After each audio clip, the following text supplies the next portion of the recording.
Are we live? Is this a beverage? Are we raw? An unedited raw vlog recorded in front of a live beverage. Raw vlog delivered a raw and unedited raw vlog.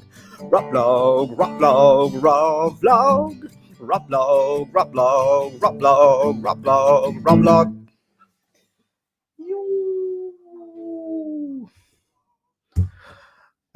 Whoa, there was like echoing going on. I didn't realize that was happening. Good morning and welcome to Raw Vlog number 57. Raw Vlogs are recorded in front of a live beverage delivered to you raw and unedited today. I'm still on coffee. Normally I'm on tea by now, but everything is running late and crazy, but that is what we're doing. This is the Raw Vlog. We're on the Airhorn channel. The Airhorn channel is the companion channel to my main mountain biking channel, my main MTB ALAN channel.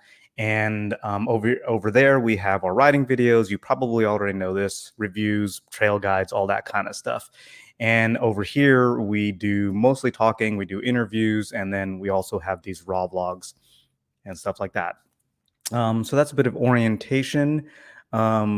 Good morning, Kerwin and the bearded MTBer. It's good to have you in the chat. Yeah, today we're going to be talking about the stuff that keeps us from progressing. And I'm thinking about this in terms of mountain biking as well as life in general. If you're new to the Airhorn channel and the raw vlogs, that's generally what we do is we kind of get philosophical, but we try to bring it out of mountain biking and apply it back to mountain biking. So in channel news, there's this new haircut. This is my COVID cut number 2, actually. Had actual clippers for this one. Thanks to Katie for this. I don't know what y'all think. It's a little extreme. It's almost like I'm just wearing a hat all the time. It's designed specifically for a hat, I think. But I think it's nice to have less hair up there. In other news, I'm working on thanks, bearded. In other news, I'm still working on the trail cross video. It's really interesting because I've actually been doing the writing for it. I'm just like really writing and getting my thoughts out on that and trying to present it in a way that makes sense. I still have a few more shots to do on that, but I am hoping to have that out this Monday. If not, it'll come out in the following week. In other news, please don't take this as political, but there's a lot of crazy stuff going on with voting.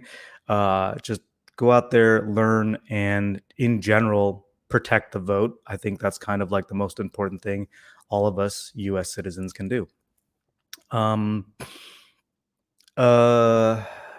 MTBer is curious about the motivation for my facial hair. It's funny. It's that the bearded MTBer is asking me this. I will get to that in just a second.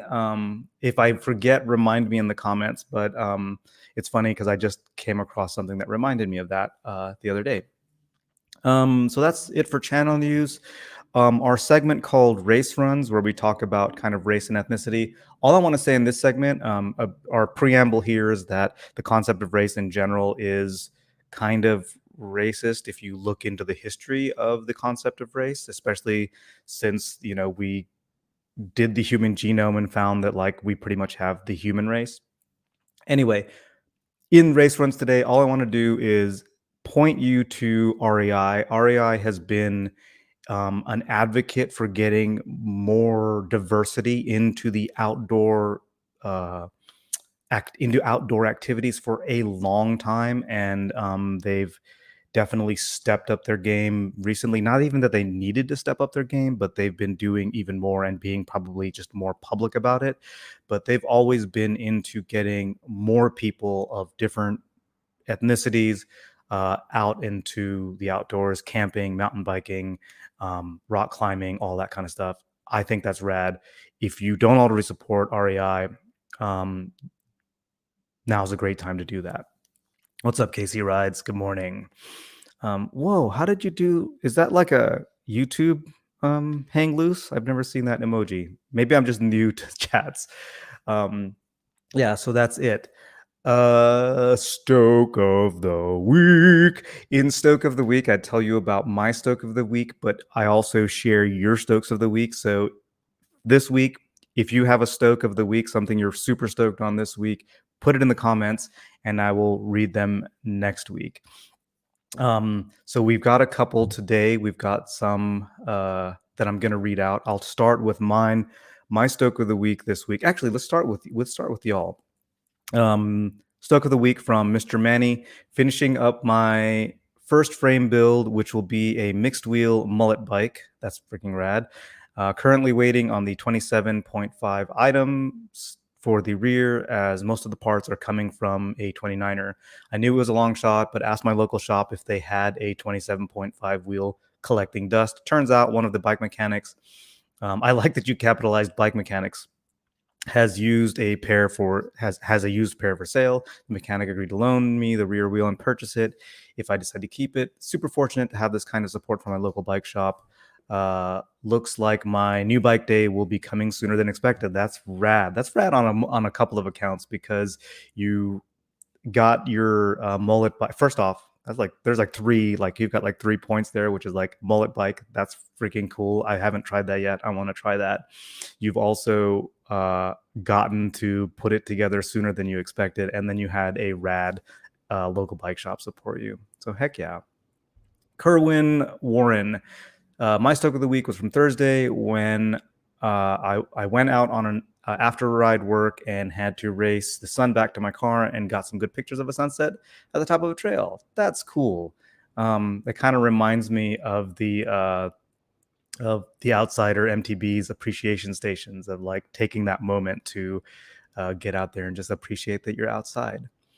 And Andy Ginther, one of my favorite and best commenters, Stoke of the week, meeting you, my man, at Summit last Saturday, riding Summit and clearing more jumps than previous years. Hell yeah.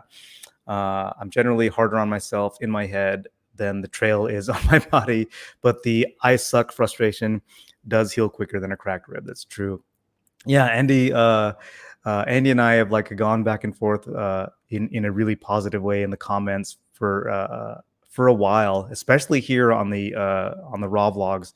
And I always appreciate his insight and input. He always tends to take the stuff I'm talking about and restate it in a really clean fashion and take it a little bit further. Really appreciate that. And then we got to actually meet at Snow Summit a couple of weeks ago, and that was really cool to like finally meet Andy in person and see just how cool he is in person. Let's get to that question about the facial hair, shall we? Bearded MTBer. So a couple of reasons. One, I've always just kind of done things to myself to make myself look a little bit weird. I don't know why. It's just kind of a thing. And then also I was just kind of inspired by Lemmy from Motorhead. He had that, like, his looks a little bit different, but he did the thing. And at one point, I think like it was time for me to have my driver's license renewed, and I thought this is the perfect time. So for my birthday, I did the hair. Also, the other thing is I kind of wanted a mustache for a while, but my wife would not admit a mustache, so this was the closest I could get. Hey, that actually reminds me of my Stoke of the week, which I need to start sharing first because I'm going to forget about it if I don't. My Stoke of the week is that, so my wife is able to go ride Snow Summit on the weekdays. And so a lot of the times she will send, I'm going to just tell you this story because it's a good story. She will send me a Strava beacon so I can watch her like on the trail. I can watch her little dot moving around. And so I'm at work and I've got her like the map up on the other screen, and I look over and I see like, okay, she's dropped into Party Wave. And apologies if you don't know Snow Summit, but she's dropped into Party Wave and she's going to right about where 650B is. And I see that she's stopped, and I'm like, uh-oh, did she crash? And then she's just kind of, I'm seeing like her dot kind of moving around in that area. And then it like continues on. She seems fine. And then I got a text later that said, 650B, check. So when I saw that, I was like crazy stoked because like I know how scary it was for me to go over that jump. I'm sure if some of you have been to Snow Summit, you know that it may have been scary for you. And to see that she's up there by herself and she just did it. And I think she overcame that. Like, so rad. Yeah, so that was my stoke of the week. Let me see what's going on in the comments here. Again, if you do have a stoke of the week, do put it in the comments. What's up, middle-aged masher? Boom, boom, boom. Okay, so as a note, bearded MTB, this is only the second time I've gone live. I just started doing this last week, and I'm gonna try to make this regular. It's just a little bit tricky because my work day starts like right after this, so like I don't exactly have a hard stop time like 9, but like I'm gonna have to stop somewhere around there. Anyway, we're like 15 minutes in, and I haven't even gotten close, or 10 minutes. We're good. What's up, everybody? So let's get into our main subject for today, which is like the thing that keeps us from progressing.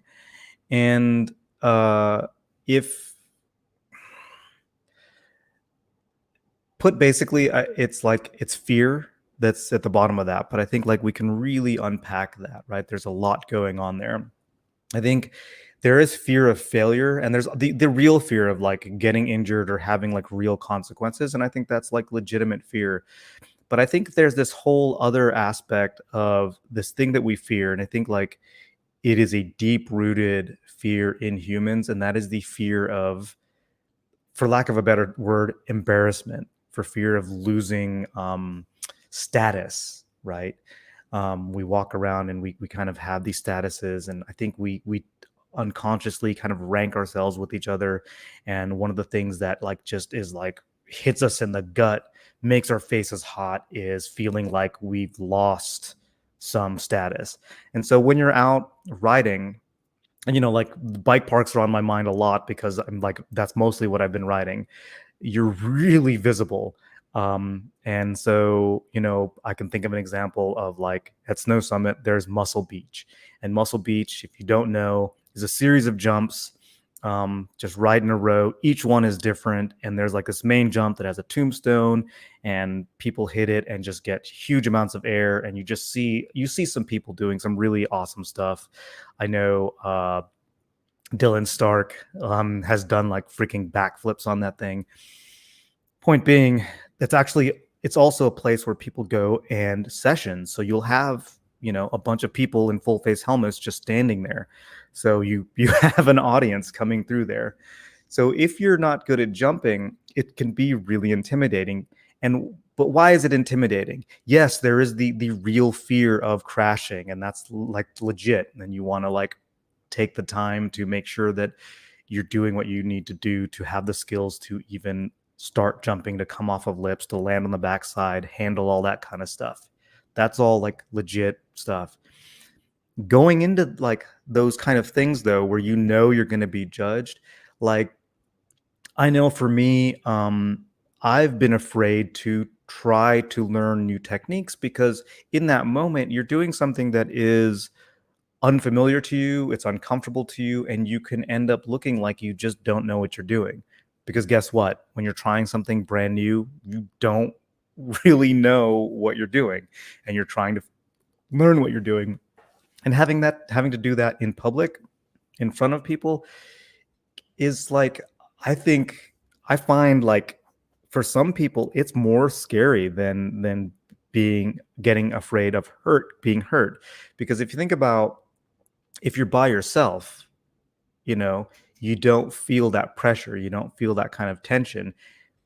But uh, all things being equal, the risk of injury is the same, whether there's people watching you or there's people not watching you.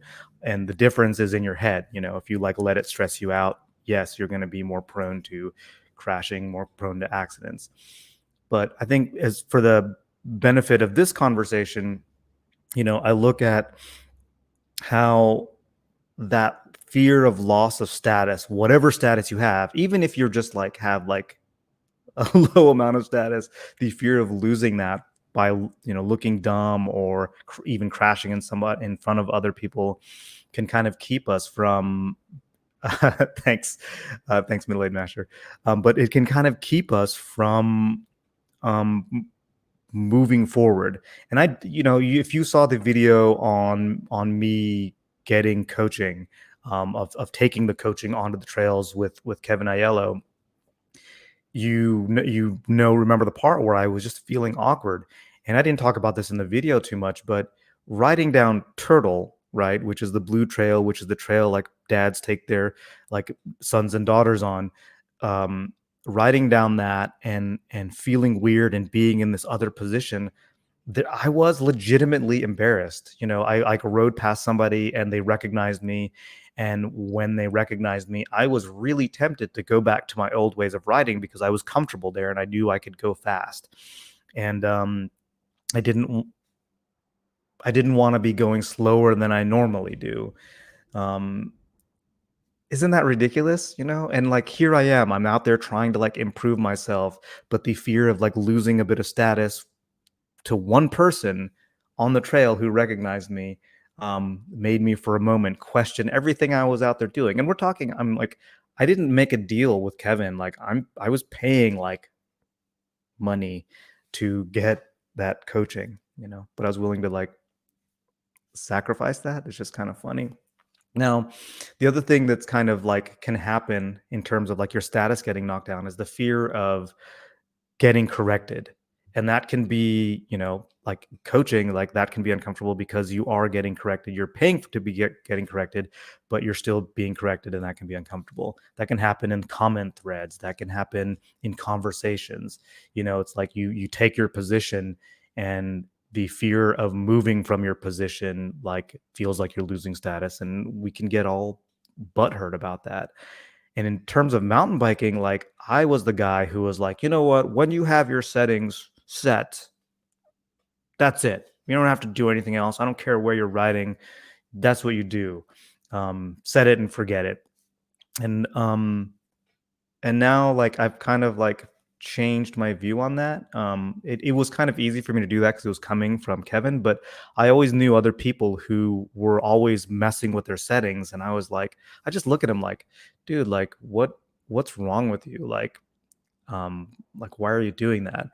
And that's like another way of being corrected, of like seeing somebody else doing something differently than the way you do it. And our defensive reaction to that is go like, well, they're just doing it wrong, or they don't know what they're doing, or whatever. But I think underneath that is that like it makes you question your stance and your opinion on it. And I think all those things are I think it's good to question those things and keep those things open and try different things. I think we sometimes see ourselves more precious than we really are. Um, I talked about this kind of like last week where, uh, where I'm like the major factor on the bike, and I was afraid of changing, 5, 10 psi in my shock or my fork, uh, not realizing that like those are really kind of minor changes compared to like how much force I put into the bike or where my weight is on the bike, because I'm like 160 pounds plus my gear on top of a 30-pound bike. So yeah. Um yeah, and then like I'm gonna switch real quick and see if we've got anything in the comments that needs addressing. Speed to Live just subscribed here. Thanks, man. Or a person. Thanks, human. Thanks, crew member. Love your channel. Do you ever go up to Snow Summit or Sky Park weekdays?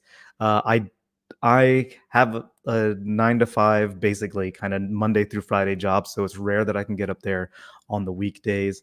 I do in the summer take 1 or 2 long weekends, and I'm up there like I'll do like a Sunday, Monday, Tuesday up there, and like just get it when it's less crowded. So yeah. Boom, boom. Yes. I tend to set it and forget it from middle-aged master. I tend to set it and forget it, but I run a coil rear on my Ripmo AF. Yeah, the coil, unless you have the, what is it called? The spring decks. Unless you have that, you kind of have your rebound and stuff to work with. But yeah. And Kerwin Warren, I'm 40 years old and I don't jump because I'm afraid I'll get hurt and I will no longer be able to provide for my kids. Yes, that is a legitimate fear. Yeah, I think you don't have to jump to have fun on a mountain bike. I actually had somebody in on one of my videos comment that, like, they never want to jump because or they don't want a mountain bike because they're afraid to jump. And I was kind of like, there's a lot more to mountain biking than just jumping. All right, so back to the main subject. What's up, Paul the punter? You've been doing more than faffing. uh, yes, I guess. Are you talking about my suspension or just in this live stream? Um, so going back to the main subject, that kind of fear of correction, that fear of being embarrassed, it's at the other side of that, and this is kind of this weird, like, I want to call it a psychological error. I don't even know what it is. um yes, Paul, more about the bike. Yeah, I'll tell you about that. I'll kind of come back to that. um but that fear of correction and that fear of losing status a lot of the times will get us to a point where there's a discrepancy between how we see ourselves and how we really are. I don't know. You probably remember the first time you were like, I'm going to hit this jump. Hey, buddy, here, take my phone and film me going over this jump. And you feel like you've got like 12 feet of air and you've got like 12 inches of air and you don't look anywhere near as cool as you thought you did. And I think that happens, all, throughout our lives. But it's really easy for us, without that footage, without that real kind of solid feedback, for us to kind of maintain that incorrect view of ourselves. I remember the first time I saw myself going over the main jump on Muscle Beach. It hit me in the gut because I thought I was like way high. I thought I was like just throwing the bike around. And when I saw myself, I realized that I was like moving the bike a little and I was mostly just putting my right pedal down. Like I wasn't even like moving the bike that much.